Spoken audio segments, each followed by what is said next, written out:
ছানাদের গগনবিদারী চিৎকারে চারপাশ থেকে পাখি উড়ে আসে। ঠিক সেই সময় বাবা ও মা পাখিও ফিরে আসে।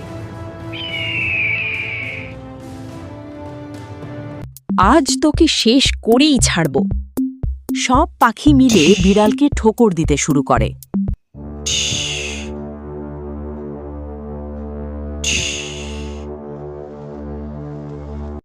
বিড়াল প্রাণ ভয়ে গাছ থেকে লাফিয়ে নিচে পড়ে এবং চোখ বুজে দৌড় দেয় কাশবনের দিকে।